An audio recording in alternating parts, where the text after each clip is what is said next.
Hey, what is going on, everybody? How are you all doing today? I hope you all are having a wonderful and fantastic day today, and if not, hopefully you all will have a better tomorrow.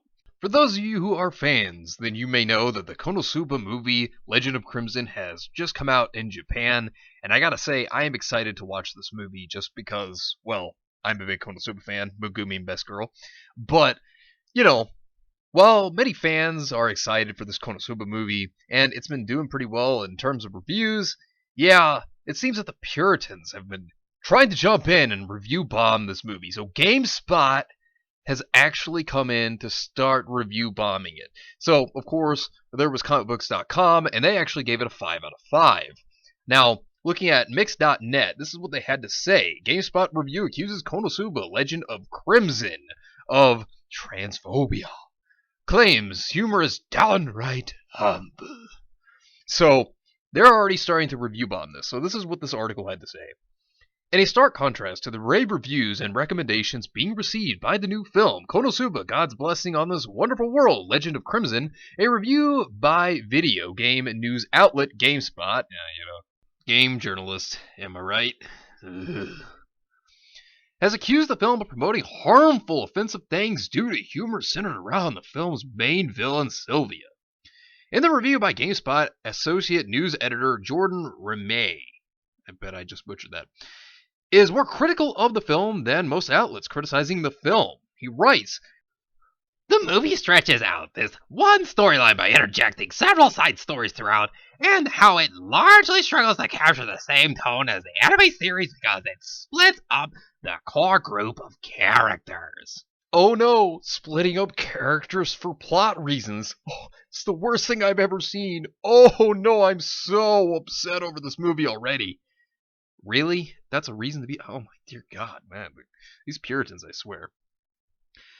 The main antagonist of Konosuba, God's Blessing on This Wonderful World, Legend of Crimson, is Sylvia, a general in the Demon King's army with the appearance of a gorgeous, voluptuous chimera who is able to assimilate weapons, items, and living creatures into their being and grow stronger as a result. I don't see anything wrong with that. I think that sounds like a pretty cool idea for a villain. Okay, so that's, a start. But, hey, we're going to get into why they have a problem with this character in a moment. Kazuma Sato is immediately attracted to Sylvia's figure and flirtations, going so far as to willingly present himself to be abducted by Sylvia and suggest that he may defect to the Demon King's army in order to make the party more appreciative of him, as Sylvia is. Okay? So, there's that, right? But hey, just wait for it. We're getting ready to get to the part to where the Puritans start complaining. So, here it is at this moment, in the grips of Sylvia's arms, that Kazuma Sato begins to feel Sylvia's junk rubbing up against his backside. Sylvia reveals to Kazuma that they possess traits from both women, such as curvy figure and a chest, and men, such as a slight beard and the aforementioned junk, due to their nature as a chimera. Upon hearing this revelation, Kazuma hilariously and desperately begins to panic and beg his friends to defeat Sylvia to save him from her grasp. It is in this scene in particular that Raimi finds deeply offensive, and despite Sylvia's own insistence in the film that they have both parts, as a result of her chimeric ability, states that the demon was biologically born as a man but identifies as a woman and thus is partway through a change. And then Remy goes on to state this whole thing from the review. "It all comes to a head when Kazuma and his party meet Sylvia, the main antagonist of the movie. Sylvia takes a liking to Kazuma immediately and in typical villainous fashion attempts to draw him to her side by promising to treat him with the respect he deserves. Eager to escape his worthless teammates and begin a life of luxury and the most courageous character he's ever encountered, Kazuma initially accepts the proposal and Sylvia treats him with the kindness she promised. She accepts him, faults and all. However, Kazuma's tune changes upon learning Sylvia possesses both traits. The movie borrows the definition of a chimera to provide a fantastical explanation for Sylvia, who is biologically born a man but identifies as a woman and thus is partway through a change. And his party members immediately accept him back, sharing in his repulsion for Sylvia. The whole scene comes off as deeply offensive." Wow. You think it's a joke. Of course, there are characters like this in anime multiple times. And a lot of the times they're used comedically. You have some characters that actually are cool. I mean, look at Fate, look at Astolfo. Astolfo is a good character. I like Astolfo personally, but that's just my opinion. I think that Astolfo is a good character. But, also look at Maria Holic. I love that series to death. But look at that series. You have Maria, the main character, and Maria's excellent. Excellent characters. And, of course, it's a joke. It's meant to be a joke on purpose, Konosuba itself being a comedy, yeah, it's a pretty funny joke. I don't think that there's anything wrong with a joke in there, And it's meant for comedy, but of course, these Western Puritans have to throw in their colonial beliefs and try to say, oh no, Japan, you need to change, you're terrible. In reality, those people that can't stand the fan service or that don't like Japanese culture or their jokes, they need to get out. Rather than trying to push their beliefs onto Japan, if they can't accept Japan for the jokes or the fan service or how they tell a story or any of that, then we don't need you in the anime community. Get out. It sounds wrong to say gatekeep people out, but if they're just going to try to push their beliefs onto another culture, then they can get out. I mean, just the fact. Don't ruin somebody else's fun. You don't like it, you don't have to be around it, you don't have to watch it. So let's continue to look at Rami's statement again. He has another one here. And therein lies the true problem with Legend of Crimson. Konosuba has never been an anime known for its restraint, but it has primarily aimed its rambunctious humor at poking fun at harmless cliches and tropes in anime or video games, not discrimination. Have you ever watched anime? Have you ever seen the tropes and cliches in anime? Are you kidding me? And this guy in his review, he says that he's an anime fan. Sure, why not? Alright, yeah, because that totally makes me believe it right there. Pretty much every character in the show is an archetype of the extreme. For example, Aqua is such a stubborn tsundere that she comes off as idiotic, violent, and emotionally stunned, while Megumin is the purest essence of a gamer who refuses to help their teammates until the final moment so they can get the coolest kill and earn play of the game. You can't apply this formula to jokes about all these other things without coming off as discriminatory, though. See, here it is. Trying to shove the politics in there as hard as they possibly can. As I stated, nobody wants this. People just want to watch a movie and have fun. That's what they want. They don't want this stupid political crap. This is why they don't listen to journalists anymore. Because look at people like Kotaku, for example. Do you think people care about them? Why do you think they're getting fired? Because of this. People get away. They run away from this stuff because they don't want to listen to it.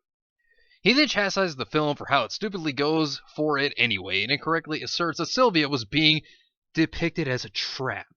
And yet, Legend of Crimson stupidly goes for it anyway, cranking the traditional depiction of trans and cross-dressing characters in the anime as the foundation for its antagonist, a trap. And that tricks men into falling in love with them because they're too gross to love, and then trying to play that portrayal off as a joke. It's not funny at all, and it creates a deeply uncomfortable feeling that pervades throughout most of the latter half of the movie, rooting pretty much any of the goodwill that Kazuma attempts to earn by accepting Megumin in spite of her perceived worthlessness. So, basically, you mean to tell me that the issue they have, which this is their whole entire argument here, it has been because the antagonist is a trap, so that means that the movie is bad. That's their argument. It literally is that because a character is a trap, they have a problem. Seriously. Because they think, oh look, they're not accepted. Listen, Kazuma, he's not into ding-dongs. Okay?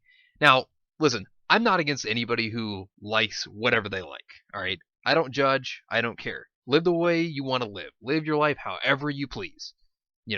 I don't judge. I don't care. You do whatever you want. Your preference is your own as much as anybody else's. Everybody has different preferences. But when it comes to these kind of people, here's the big thing about them. If you don't accept somebody like this, then you're an ist or a phobe. You have problems. You're a terrible person. And every time they go to watch something, they have to fuel in their politics. They have to fuel in whatever they politically believe in and try to make entertainment much worse. I mean, that's why Western entertainment is failing.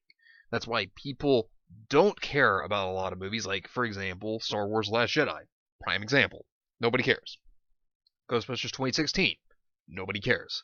Nobody likes those movies because politics have been fueled into that stuff. And now, of course, you have these Puritans trying to jump ship into anime, which, they've been here for a bit. But, it's just been progressively getting worse over time. And nobody wants to hear their political crap. This is why people move away from the journalists, because nobody cares about these journalists. Nobody cares about their opinions, and nobody wants to hear their politics because nobody cares about it. Everybody goes to anime and manga because they want to have good entertainment. I mean, and you wonder why people are going to anime and manga, because if you look at Western entertainment, it's falling apart. You look at the comic book industry. Why do you think people are going to manga more than comic books nowadays? It's because manga's better. It's because it's not having all this political narrative agenda stuff being thrown into it. Because manga is actually entertaining, it's actually fun, and has great characters.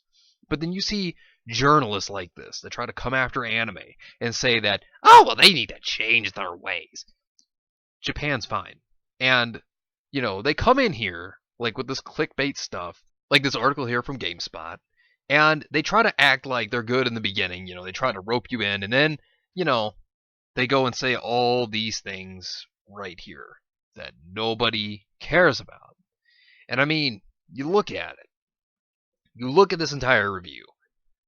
I mean, it was just realistically political. I mean, this is the stuff that I already read off. But still, point being, they tried to take jabs at this movie sheerly because of their politics. And if you look at the rating, it is a 4 out of 10. And here's the reason, the bad. Transphobic jokes go against the overall message of acceptance. And then, of course, the very person that reviewed this, look at what it says about them for their Twitter right there. Jordan Rame. Jordan isn't a huge fan of modern-day isekai manga and anime, though there are a few he repeatedly jumps back into on a regular basis, with the saga of Tanya the Evil, Konosuba, and Overlord remaining his favorites. As you may imagine, he's a pretty big fan of Isekai Quartet. He watched Konosuba Legend of Crimson with a press screener courtesy of Elation. But here is the thing. Here's the thing.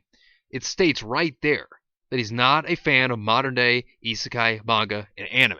That tells you that they are getting these people that don't care for this stuff. It tells you that they do not realistically care for this stuff. And then they just have them review it. Now, would you want somebody who's not a fan of anime, who is a Puritan, that's going to try to push their political beliefs and say that, oh, let's review bomb this movie because it's terrible? Would you rather have that, or would you rather genuinely have an anime fan actually review it? Because I think everybody would prefer the anime fan that loves anime, loves watching anime, review something, because they're going to give an overall thought, and it's not going to have all this political garbage that, of course, journalists like GameSpot and Kotaku are going to throw at you. I mean, that's why everybody is moving away from journalists, because they just don't care about it anymore. They don't care. And you can't trust these journalists. Not only that, but, these Puritans, if they want to try to force these beliefs and push them onto things, push them onto Japan, for example, and their entertainment and the way they do things, if they don't like fan service or, any of the kind of sense of humor that they have, then these Puritans can just leave, because we don't need them here. We don't need them here at all. If they're just going to keep doing this stuff, then they can get out. They can, because we don't need that stuff. We don't need these political messages. And, to respect another culture, you wouldn't push your own culture onto it, despite the fact that these Puritans say that they respect other countries' cultures and that they should do so. But then they, are hypocrites, because what do? The moment they see something they don't agree with, they just turn their backs on their statement, and then they attack the culture and say that it should change to fit their culture. Yeah, that's not respecting another culture. All they're doing is just trying to destroy what people love and suck the fun out of it. But anyways, let me know what you think about this entire situation down below, and share the video. Let's try to spread the word and get it out there. It's greatly appreciated. It really helps out the channel a lot. But anyways, thank you all for watching. I hope you all enjoyed, and if you did enjoy, hit the video with a like, subscribe if you want to see more content like this, and follow me on Discord. The link is in the description down below. But anyways, I hope you all have yourselves a wonderful and fantastic day today, and remember, if today was not a good day, tomorrow could always be better. Take care of yourselves and everyone around you, and have yourselves a good one out there, everybody.